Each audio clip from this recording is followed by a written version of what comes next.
Bismillahirrahmanirrahim. Assalamualaikum warahmatullahi wabarakatuh. Alhamdulillah, alhamdulillahirabbil alamin.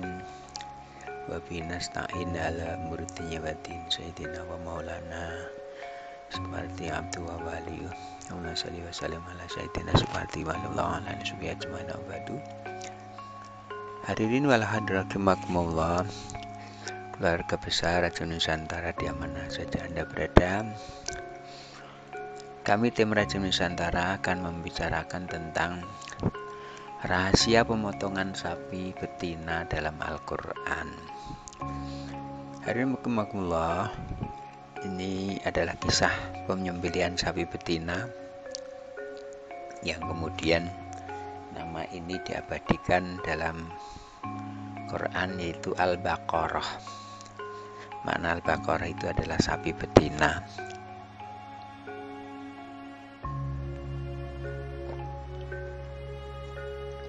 Kejadian ini dilakukan atau peristiwa ini terjadi pada zaman Nabi Muhammad SAW sebagai gambaran tentang kondisinya Bani Israel.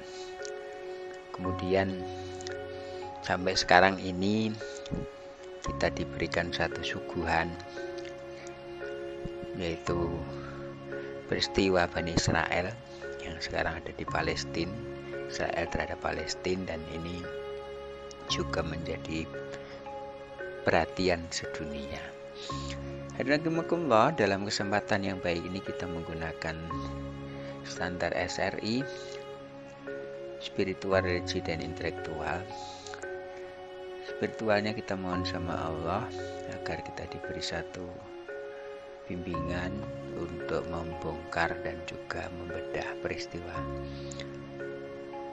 penyembelihan sapi betina oleh Bani Israel. Dan religinya kita ngambil surat Al-Baqarah ayat 67 sampai 674. Kemudian intelektualnya kita bedah secara ilmu pengetahuan dan teknologi yang kaitannya dengan kehidupan sekarang ini. Mari kita mulai dengan pembahasan religi, yaitu surat Al-Baqarah ayat 67 sampai 74. A'udzubillahi minasyaitonir rajim. Bismillahirrahmanirrahim. Wa idh qala Musa liqaumihi innallaha ya'murukum an tadhbahu baqarah qalu atattakhiduna huzwa qala a'udzu billahi an akuna minal jahilin qalu ud'u lana rabbaka yubayyin lana ma hi qala innahu yaqulu innaha baqaratun la faridu wa la bikr awanum baina dhalik faf'alu ma tu'marun qalu ud'u lana rabbaka yubayyin lana ma launuha qala innahu yaqulu innaha baqaratun safra'u faqi'un launuha tasurun nadirin qalu ud'u lana rabbaka yubayyin lana ma hi innal baqarata sabaha 'alaina wa inna insya'allahu lamuhtadun qala innahu yaqulu innaha baqaratun la dalulun tusil arda wa la taskil hars musallamatun la siyatan fiha qalu al-ana jita bil haqqi fadabahuha wa ma kadu yaf'alun wa in qataltum nafsan fadara'tum fiha wallahu mukhrijum ma kuntum taktumun qulna dribuhu bi ba'diha kadzalika yuhyillahul mauta wa yuriikum ayatihi la'allakum ta'qilun. Tsumma qasat qulubukum min ba'di dzalika fahiya kal hijarati aw ashaddu qaswa. Wa inna minal hijarati lama yatafajjaru minhul anhar wa inna minha lama yashaqqaqu wa yakhruju minhul ma' wa inna minha lama yahbitu min khasyatillah wa mallahu bighafilin amma ta'malun. Shadaqallahul azim. Artinya ayat 67 surat Al-Baqarah. Dan ingatlah ketika Musa berkata kepada kaumnya, sungguhnya Allah menyuruh kamu menyembelih seekor sapi betina. Mereka berkata, apakah kamu hendak menjadikan kami buah ejekan? Maksud buah ejekan di sini adalah hikmah Allah menyuruh menyembelih sapi ialah supaya hilang rasa penghormatan mereka kepada sapi yang pernah mereka sembah. Musa menjawab, aku berlindung kepada Allah agar tidak menjadi salah seorang dari orang-orang yang jahil. 68 mereka menjawab, mohonlah kepada Tuhanmu untuk kami agar Dia menerangkan kepada kami sapi betina. Apakah itu? Musa menjawab, sungguhnya Allah berfirman bahwa sapi betina itu adalah sapi betina yang tidak tua dan tidak muda, pertengahan antara itu, maka kerjakanlah apa yang diperintahkan kepadamu. Mereka berkata, mohonlah kepada Tuhanmu untuk kami agar Dia menerangkan kepada kami apa warnanya. Musa menjawab, sungguhnya Allah berfirman bahwa sapi betina itu ada sapi betina yang kuning tua warnanya lagi menyenangkan orang-orang yang memandangnya. Mereka berkata, mohonkanlah kepada Tuhanmu untuk kami agar Dia menerangkan kepada kami bagaimana hakikat sapi betina itu, karena sungguhnya sapi itu masih samar bagi kami, dan sungguhnya kami insya Allah akan mendapat petunjuk untuk memperoleh sapi itu. Musa berkata, sungguhnya Allah berfirman bahwa sapi itu adalah sapi betina yang belum pernah dipakai untuk membajak tanah dan tidak pula untuk mengari tanaman, dan tidak bercacat, tidak ada belangnya. Mereka berkata, sungguh sekarang barulah kamu menerangkan hakikat sapi betina yang sebenarnya. Kemudian mereka menyembelihnya, dan hampir saja mereka tidak melaksanakan perintah itu, karena sapi yang menurut syaratnya yang disebutkan itu sukar diperoleh, hampir mereka tidak dapat menemukannya. 72. Dan ingatlah ketika kamu membunuh seorang manusia lalu kamu saling menuduh tentang itu, dan Allah hendak menyingkapkan apa yang selama ini kamu sembunyikan. 73. Lalu kami berfirman, pukullah mayat itu dengan sebagian anggota sapi betina itu, dan demikianlah Allah menghidupkan kembali orang-orang yang telah mati dan memperlihatkan padamu tanda-tanda kekuasaannya agar kamu mengerti. Menurut jumhur mufassirin, ayat ini ada hubungannya dengan peristiwa yang dilakukan oleh seorang dari Bani Israel. Masing-masing mereka tuduh-menuduh tentang siapa yang melakukan pembunuhan itu.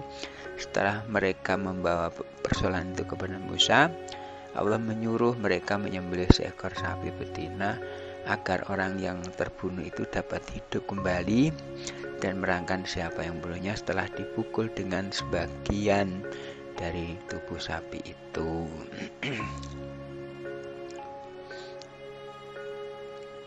74. Kemudian setelah itu hatimu menjadi keras seperti batu, bahkan lebih keras lagi. padahal di antara batu-batu itu sungguh ada yang mengalir sungai-sungai dari Pajan, dan di antaranya sungguh ada yang terbelah, lalu keluarlah mata air daripadanya, dan di antara sungguh ada yang meluncur jatuh karena takut kepada Allah, dan Allah sekali-sekali tidak lengah dari apa yang kamu kerjakan. Al-Baqarah ayat 74. Jadi rahimakumullah, mari kita bahas tentang kisah ini. Yang pertama ayat 67, bahwa Nabi Musa mendapatkan perintah dari Allah untuk kaumnya, dan ketika kaum Nabi Musa, dan inilah ketika Musa berkata kepada kamu, sungguhnya Allah menyuruh kamu menyembelih seekor sapi betina. Mereka berkata, apakah kamu hendak menjadikan kami buah ejekan? Musa menjawab, aku berlindung kepada Allah agar tidak menjadi salah seorang dari orang-orang yang jahil.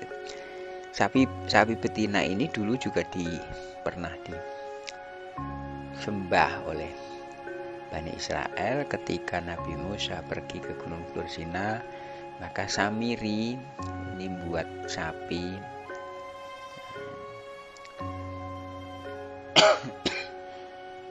anak sapi dari emas berbunyi,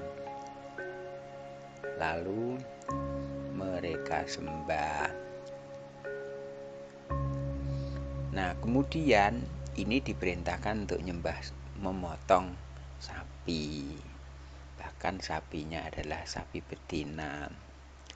Kenapa kok nggak sapi jantan? Nah, inilah sebenarnya ini adalah perintah yang memang agak kontras dengan kebiasaan, karena untuk menguji daya taatnya Bani Israel. Kalau kita sebagai muslim, ya motong sapi dengan kurban itu sudah nggak perlu pertanyaan. Yang penting sapinya sehat, kokoh, kuat, dan dagingnya banyak untuk dibagikan kepada yang menerima. Kemudian 667 ini masalah kekompakan dan juga kesiapan menerima perintah ini memberikan sangkalan Bani Israel, dikiranya akan menjatuhkan mentalnya Bani Israel. Ternyata itu memang benar. Nah, kemudian ada trik Bani Israel 68, mereka menjawab, mohonlah kepada Tuhanmu untuk kami agar dia menerangkan kami sapi betina. Apakah itu? Musa menjawab, sungguhnya Allah berfirman bahwa sapi betina itu adalah sapi betina yang tidak tua dan tidak muda, pertengahan antara itu, maka kerjakanlah apa yang diperintahkan kepadamu. Namun mereka masih memberikan sanggahan lagi.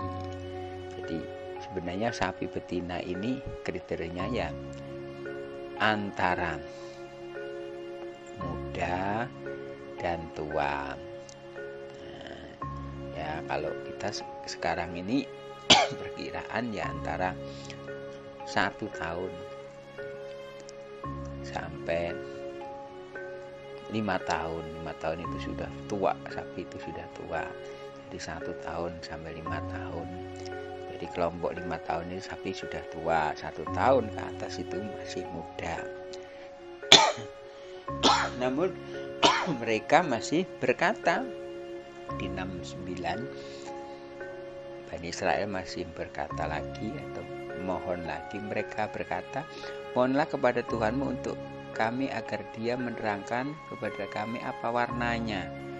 Musa menjawab, sungguhnya Allah berfirman, sapi betina itu adalah warnanya kuning, yang kuning tua warnanya, lalu menyenangkan dilihat.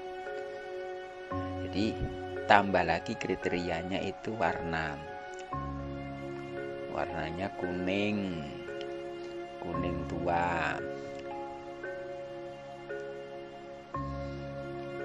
Nah, yang menarik.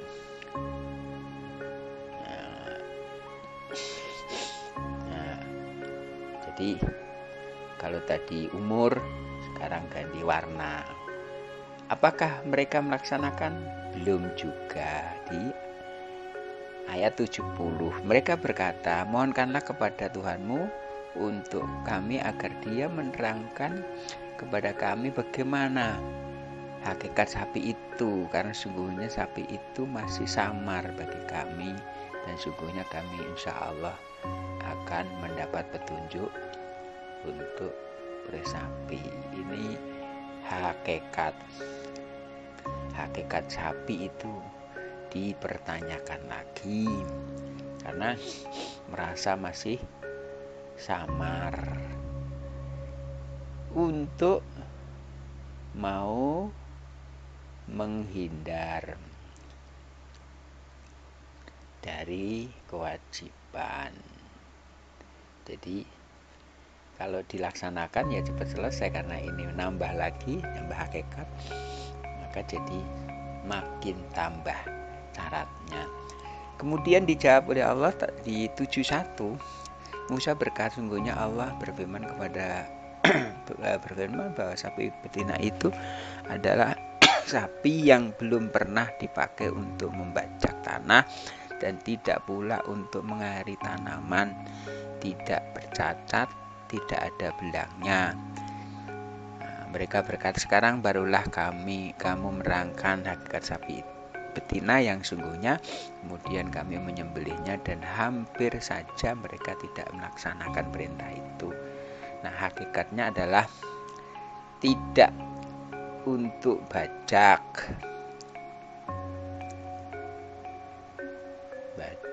tanah, tidak untuk mengairi air, kemudian tidak cacat, kemudian tidak belang.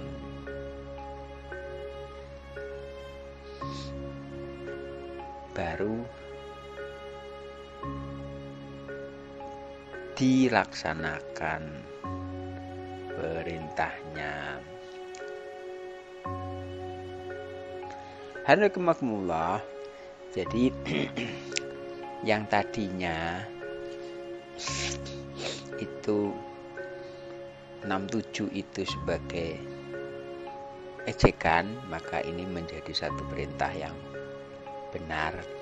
Kemudian 68 itu masih menanyakan tentang umur, 69 nanyakan tentang warna, 70 ini masih tentang hakikat. Maka 71 itu terjawab bahwa umurnya, warnanya, hakikatnya adalah tidak untuk membajak sawah, mengairi air, tidak cacat dan tidak belang. Kemudian baru dilaksanakan dalam kondisi yang sangat susah karena tidak langsung menerima perintah untuk dilaksanakan. Kemudian ayat 72 ini untuk permasalahan-masalah. Dan ingatlah ketika kamu membunuh seorang manusia lalu kamu saling tuduh-menuduh tentang itu, dan Allah hendak menyikap apa yang selama ini kamu sembunyikan.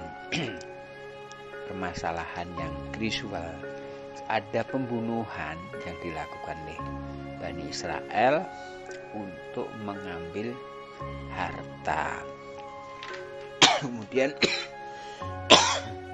diriwayatkan bahwa ada seorang anak angkat membunuh orang tua angkatnya hanya untuk mencari harta. Kebetulan tidak mendapatkan saksi, maka sangat-sangat susah untuk memutuskan karena ada merugikan, ada dirugikan, ada barang bukti, tidak ada saksi. Ada yang merugikan itu anak angkat, yang dirugikan orang tua angkat. Barang buktinya pembunuhan, tapi saksi nggak ketemu. Nah, saksi inilah yang susah dicari, maka lalu suruh memotong sapi betina untuk mengungkap rahasia itu. Kemudian 73 ini dijawab, lalu kami berfirman, pukullah mayat itu dengan sebagian anggota sapi betina itu. Demikian Allah mengendak menghidupkan kembali orang-orang yang telah mati dan memperlihatkan padamu tanda-tanda kuasanya agar kamu mengerti. Dalam arti ini menurut jumhur ulama adalah ada hubungannya dengan peristiwa yang dilakukan oleh seorang Bani Israel. Masing-masing mereka menuduh tentang siapa yang melakukan pembunuhan itu. Setelah mereka membawa persoalan itu kepada Nabi Musa, Allah SWT menyuruh mereka menyembelih seekor sapi betina agar yang terbunuh itu dapat hidup kembali dan menerangkan siapa yang membunuhnya setelah dipukul dengan sebagian dari tubuh sapi itu. Ada yang memberikan makna tafsir bahwa sebagian itu dari buntutnya, ketika dipotong buntutnya dipukulin mayatnya bangkit, dan di situ langsung dia mengatakan pembunuhnya ini, nah, inilah pembunuh saya, itulah nanti akan bisa diambil hukum. Ditunjuklah anak angkat itu bahwa saya dibunuh oleh anak angkatku ini. Kemudian ada yang beri tafsiran bahwa riwayat bahwa ngambil lidahnya sapi itu kemudian dipukulkan ke mayatnya bangkit dan memberi kesaksian bahwa pembunuhannya adalah anak angkatnya, dan disitulah penyelesaian kasus pembunuhan dengan metodologi penyembelihan sapi betina. Rahasia sapi betina ini sebenarnya adalah untuk menyindir sekaligus memberikan shock terapi kepada Bani Israel yang tadi nyembah sapi. Kemudian sapinya harus dipotong, dan memotong sapi ini mundur terus dia mencari celah supaya jangan sampai dilaksanakan. Ternyata tetap harus dilaksanakan. Ternyata itu bagian dari penyelesaian masalah tersingkapnya pembunuh yang tadinya saling tuduh menuduh tidak punya saksi yang kuat. Kemudian ayat 74 ini memiliki karakteristik. Kemudian setelah itu hati mereka keras seperti batu, bahkan lebih keras lagi. Ada di antara batu-batu itu sungguh ada yang mengalir sungai-sungai daripadanya, dan di antara sungai itu ada yang terbelah, lalu keluarlah mata air daripadanya, dan di antara sungguh ada yang meluncur jatuh karena takut kepada Allah, dan Allah sekali-kali tidak lengah dari apa yang kamu kerjakan. Hari ini Allah bahwa di sini karakteristik dari Bani Israel adalah kedurhakaan Bani Israel, yaitu mengingkari janji, berlebih-lebihan dalam sikap merubah dan menyembunyikan isi ada dalam Taurat, melakukan permusuhan terhadap Nabi dan Rasul utusan Allah, dan bahkan sampai membunuh. Jadi karakteristik yang keras, lebih keras daripada batu, karena batu aja ada yang mengalirkan air, ada batu yang takut kepada Allah. Tapi karakter Bani Israel ini pertama tidak takut sama Allah. Ya, jadi tidak takut dengan Allah. Kedua, memusuhi Nabi dan Rasul. Ketiga, berlebihan. Yang keempat, memang ingkar janji.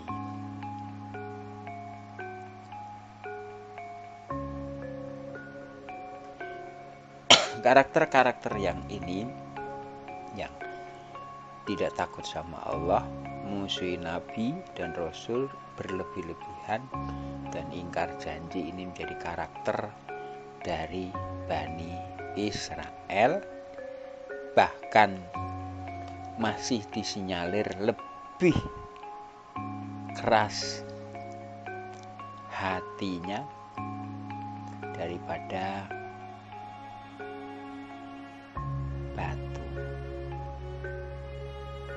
batu saja. Batu-batu itu ada yang akhufullah, takut sama Allah.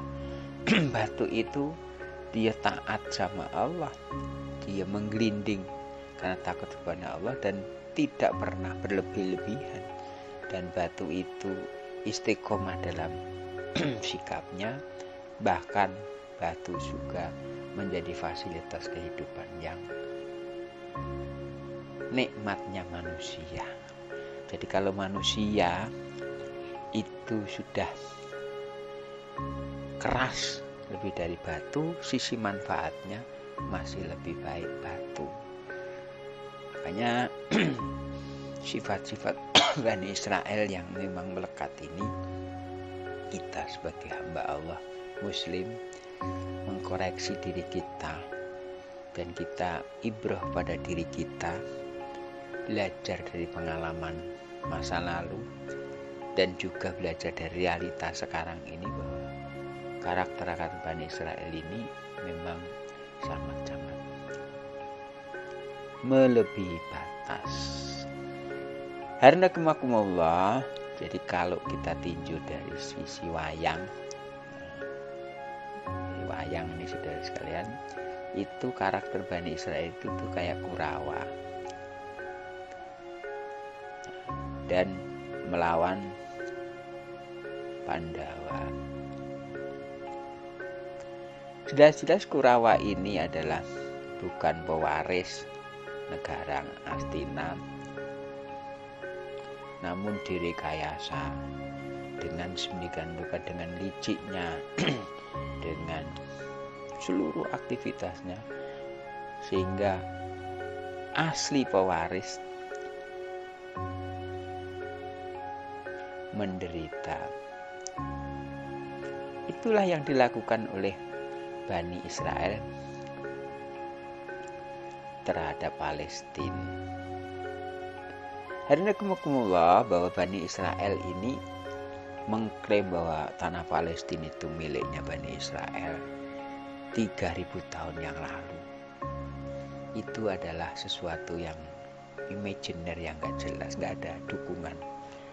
Namun mereka Bani Israel tetap bersikukuh keras untuk menguasai, tidak hanya sekedar menguasai tapi menghabiskan juga, yaitu pewaris yang sebenarnya itu Palestina. Maka kelak ada namanya Bratayuda Binangun, Bratayuda Joyo Binangun. Itulah kiamat. Haranakumullah, tanda-tanda kiamatnya Bani Israel sudah nampak. Sekarang ini tanda-tandanya sudah keras, bahwa dunia tidak akan menganulir genosoda, pembunuhan. Dan dunia sudah memberikan sanksi kepada Perdana Menteri Benyamin Netanyahu untuk mengakhiri dari mundur dari pemerintahannya, dan pemerintahan harus mengakomodir kepentingan Palestina. Karena tanah Palestina adalah tanah-tanah yang memang dimiliki oleh warga Palestina, yang semua itu dengan dasar-dasar yang kuat. Bani Israel pendatang yang harusnya tunduk kepada yang kaum Ansornya. Jadi kalau di Madinah itu kaum Muhajirin itu dari Mekah pindah ke Madinah dengan ketemukan Ansor, saling bersaudara, sehingga menciptakan Madinah itu disuplai oleh SDM Muhajirin dan SDM Ansor. Harusnya Bani Israel sebagai muhajirin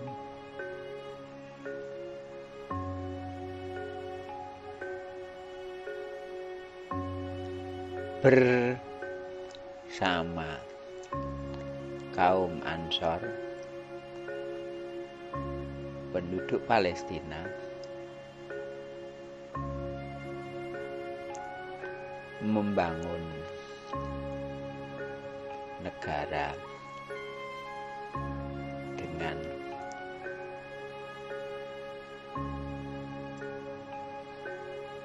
bersama-sama demi kemakmuran dan keadilan di bumi Palestina.